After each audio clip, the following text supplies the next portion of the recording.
The moon hangs high in the October night sky.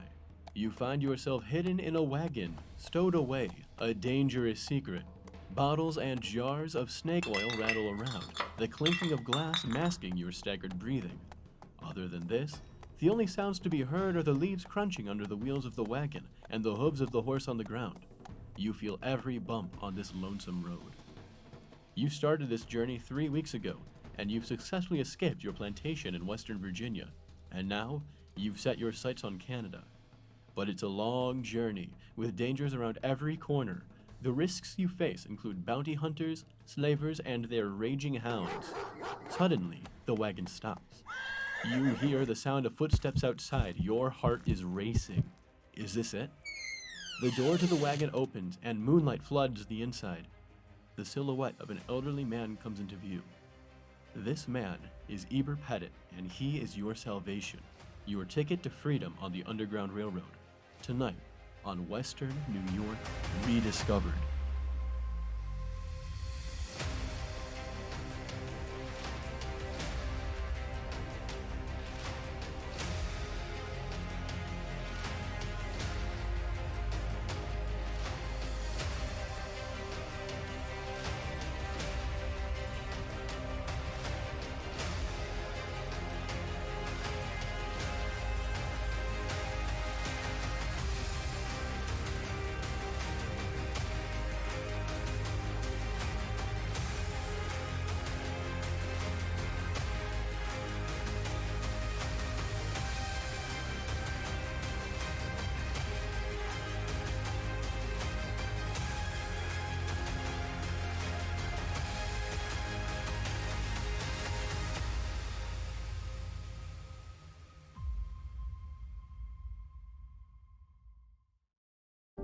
I am studying to be a NICU nurse, to give back that same care that I received. I was born at 26 weeks and was in the NICU for 89 days. Having a support system like March of Dimes is it's needed, it's necessary. Improving maternal and infant health is as important today as it was then. Join me in making a difference in the lives of families everywhere. In Iraq, our truck hit a roadside bomb. I had about 16 surgeries on my hand so that I could regain function. And when I came home, I needed a new roof due to a storm. And I was about to lose homeowners insurance as well. I applied for Operation Homefront Critical Financial Assistance Program. And it's good to know that when we come home, there are people who are there that care about us. Operation Homefront, they've really been a blessing. I'm Naheem Hines, proud supporter of the Muscular Dystrophy Association. My mom has muscular dystrophy, and the MDA helps her and kids like my buddy Ethan. My name is Ethan, and I'm 12 years old. Thanks to the Muscular Dystrophy Association and people like you, I have more hope than ever before. And MDA funds over 150 care centers for kids like me. For over 70 years, MDA has been transforming the lives of people living with muscular dystrophy, ALS, and related neuromuscular diseases. Learn more at mda.org today. Kids across America are going to school hungry. Millions of kids every day. But one simple thing can help change all of this for a hungry child in America. Good, healthy food and the energy it brings. With help from caring people across America, No Kid Hungry is providing healthy meals and hope to hungry kids so they can build better futures. To learn more about ending child hunger in America, go to helpnokidhungry.org today. Ebenezer, or Eber Pettit, a New York native, is famous for having organized an intricate account of his time as a conductor on the Underground Railroad. So Eber Pettit was born in 1802. He comes from central New York, and he is primarily known for his role as a conductor in the Underground Railroad. He was a person who actually wrote one of the most detailed and most useful histories of the Underground Railroad. He drew on some of his own personal experience when he was sort of detailing his own role as a conductor. And in 1879, he ends up publishing all of those as one single volume, and that's the book that we know as the sketches in the history of the Underground Railroad. Eber Pettit is significant in local history because not only was he active in the Underground Railroad, but he left us a memoir that explained how the anti-slavery network actually operated. And although it's difficult to read his memoir sometimes because he was extremely condescending in his archaic language toward African Americans. If we can get past that and read the details about how the system operated, it is a valuable source of historic information. Originally from central New York, Pettit would move to western New York for business and to find like-minded people. When Eber Pettit first comes to western New York, he actually moves here in the 1830s at the same time that the Underground Railroad is sort of expanding into this area. And when he first arrives here, he comes along with his parents and his sister as well, and he immediately is involved with anti-slavery activities. He was part of an abolitionist church. The Baptist church was important because its congregation was sympathetic to abolitionism, and a lot of its members were active in anti-slavery causes. Aside from his work as a conductor on the Underground Railroad, Eber was known more commonly to the world as a peddler of medicine. He came from central New York to the western New York area, and he learned medicine from his father, who was actually a formally trained doctor. He also developed a liquid medicine business, herbal medicine that was often mixed with alcohol. Today we would call that snake oil, and he peddled that on the road. But he became very famous for his eye salve, and later sold the liquid part of his business to someone else in Fredonia, perhaps during the temperance movement when it was not fashionable for Baptists to be involved with alcohol anymore. Eber's lucrative snake oil business was the perfect cover to discreetly travel back and forth from the south to the north with escaping slaves. He tells us in his memoir that he did two things. He ran a station in Versailles, about 15 miles from Fredonia, and his father had a station on the northwest corner of Fredonia. But that was often operated by his wife and children while he was on the road doing another part of the Underground Railroad activity, which is acting as a conductor. He used his snake oil peddling business to take himself into, he tells us, as far south as what is now West Virginia. It was then, at that time, only Western Virginia. And he traveled through eastern Ohio and western Pennsylvania, meeting up with many other anti-slavery people and no doubt Underground Railroad people and safe houses. Eber's passion for abolition flowed like blood in his veins. Some could even argue that it was in his blood.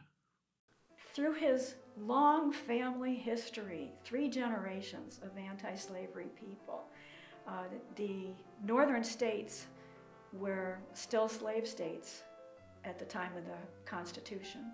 And so while all that was being slowly removed from northern states, it was Eber Pettit's family ancestors who worked toward that cause.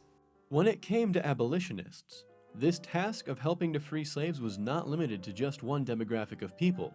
A lot of the small-holding farmers, which were called yeoman farmers in the 19th century, they were highly active in anti-slavery activities. Many of them were members of local organizations like the Chautauqua County Anti-Slavery Society. People who lived in rural areas were sort of one of the backbones of this. We talked about the Baptists, so Eber Pettit was a Baptist, and most of the members of his congregation were involved in some way or another, or at least were sympathetic to anti-slavery. You also had dissenting Protestants like Quakers, Shakers, the Amish, the Mormons. Yeah, and then you also had a huge contributor to this was actually free black people and people who were formerly slaves themselves. The Seneca Nation, which is located at Cattaraugus Reservation, played a role in this as well, and they offered shelter to escaping slaves.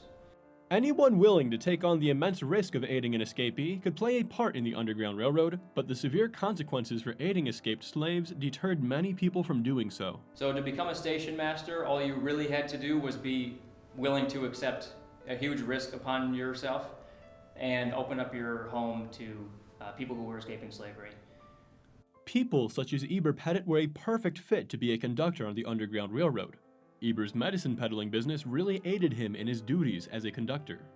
So Eber Pettit was also a doctor, and he actually sold patent medicine. At certain points he was a traveling salesman, and that was an occupation that really lent itself to traveling around, and he had this cover, so he was able to move supplies around, and he could fit some people into his carriage as well and move them around without sort of attracting too much attention. Eber Pettit and the Underground Railroad played a huge role in ending slavery in the United States. But what made Western New York in particular so vital to the process of aiding escaping slaves? And why was the movement successful in ultimately changing the cultural view of slavery across the nation? All this and more when we come back. One more time before you wake up in the wild. In your eyes I see a flower slowly dying. Together with the Nature Conservancy, you have the power to make a difference. For unspoiled nature, for beautiful wildlife, and for people everywhere. Together, we can find a way to ensure that all life on Earth can thrive. Oh, in the wild, you're gonna make it. The moonlight is here to take you. Our natural world needs us now. Every day, we lose more lands, waters, and the wild species that depend on them. To learn more, visit nature.org today. At the U.S. Center for Safe Sport, we see champions everywhere we look. In every sport, on every court, we're building a foundation to ensure all athletes are safe, supported, and strengthened. At the U.S. Center for Safe Sport, ending abuse is not just our job, it's our promise.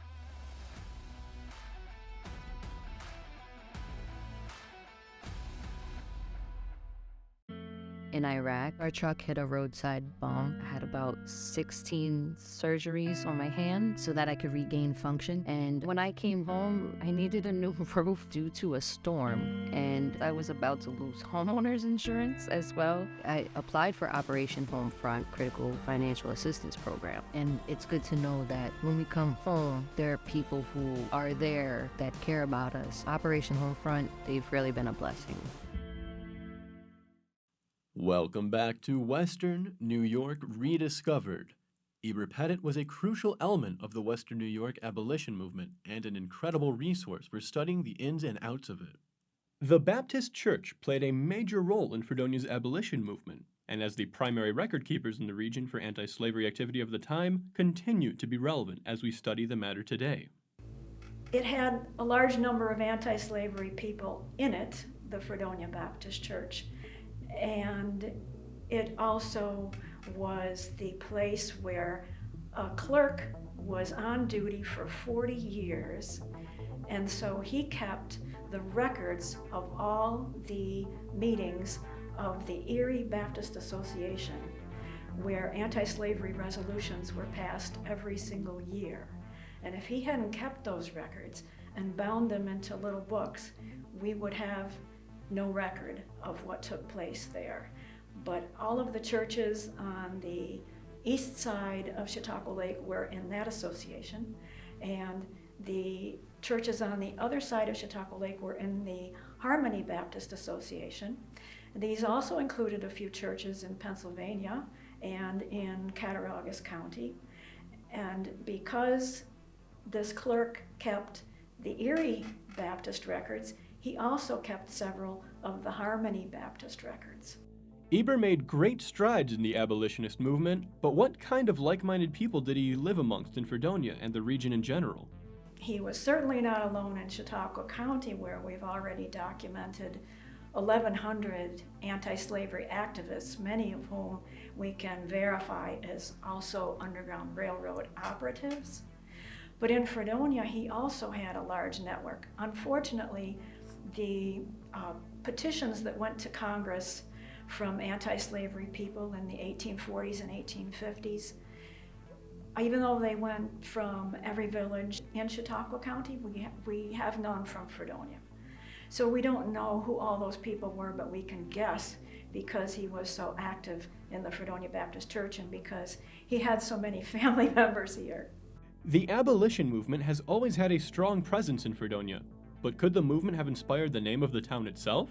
Well, the abolition movement came to Fredonia probably from the time that the very first settlers came here. We have one account from one of the early pioneers who says that the original name Fredonia actually came about as part of a town meeting when they were trying to rename the village. They actually first suggested that the village was be named Macedonia, and they decided against that because the thinking was, if you kind of break down the sounds that go into Macedonia, that first sound there, Macedonia.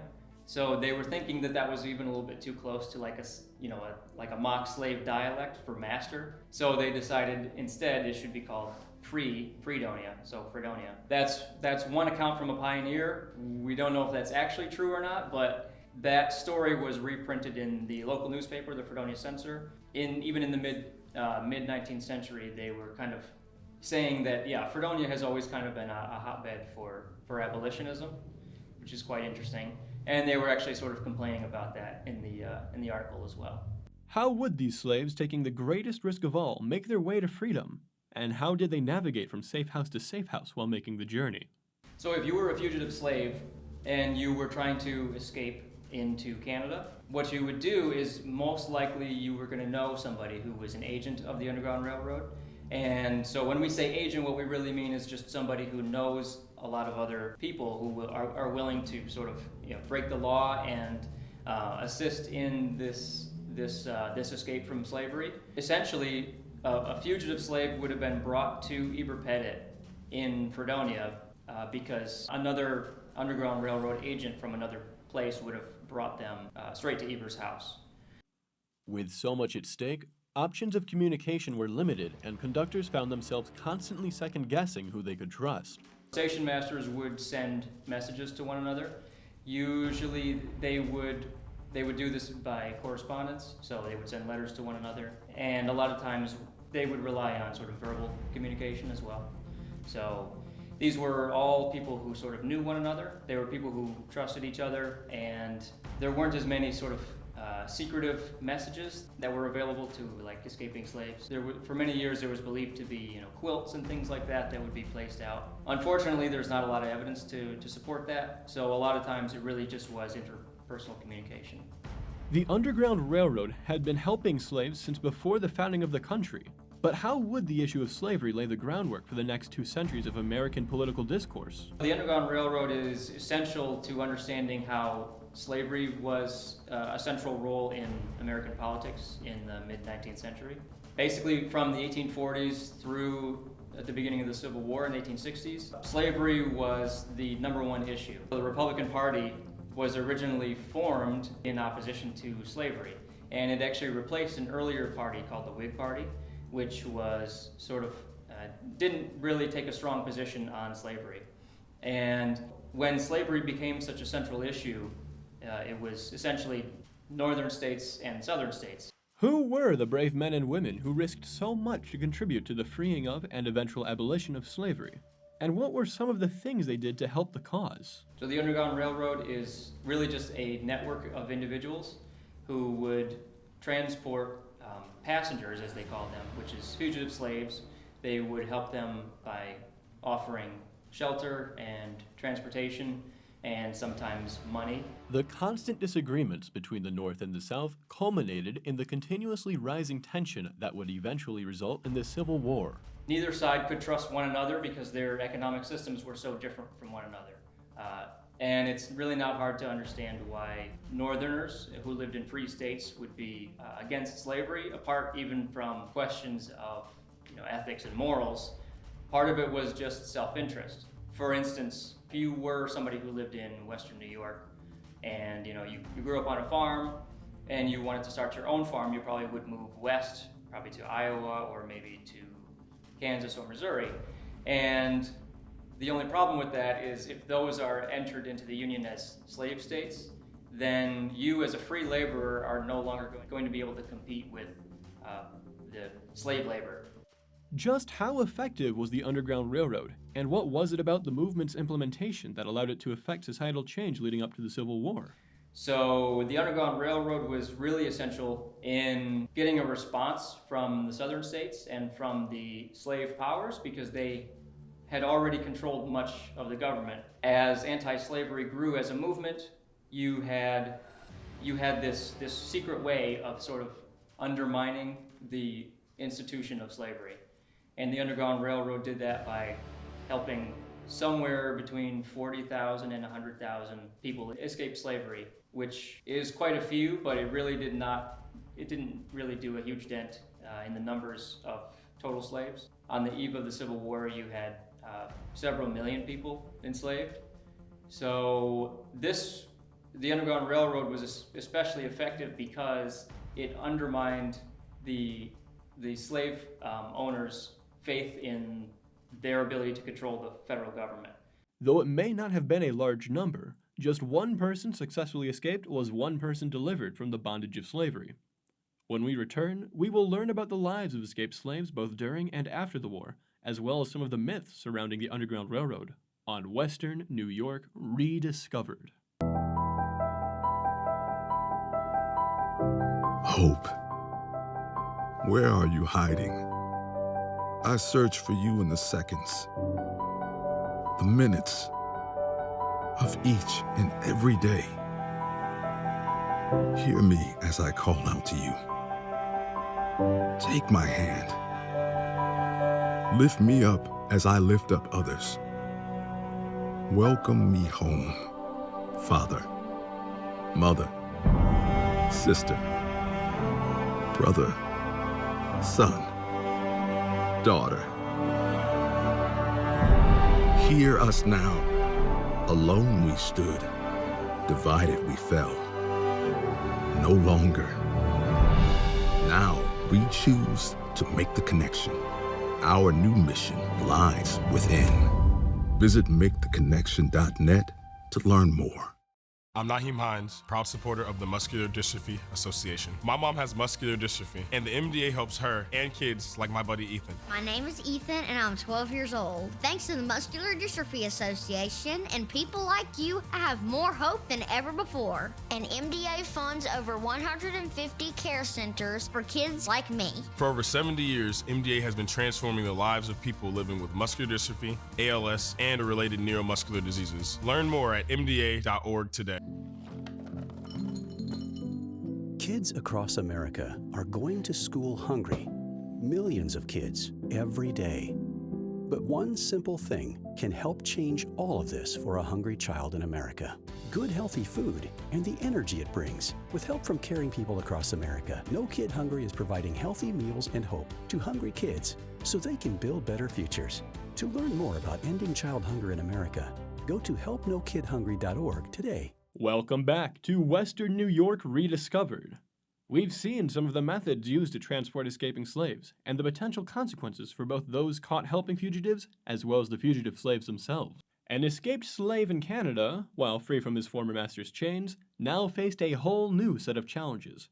While these challenges pale in comparison to the abhorrent quality of life they faced while enslaved, these challenges still posed significant issues for the newly freed former slave. If a fugitive managed to escape the United States and found themselves in Canada, they would have found a new set of challenges, but those challenges were far different than what they faced as slaves. Almost no slaves had access to education. Many of them were kept from literacy.